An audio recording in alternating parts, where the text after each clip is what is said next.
हमारी फातिमा छोटी सी बीबी की जवार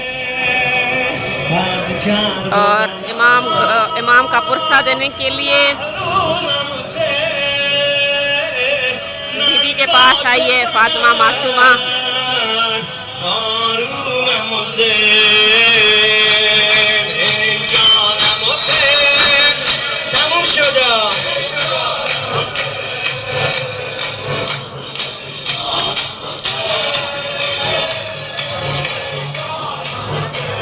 हमारी फातिमा मासूमा चाय लेने के लिए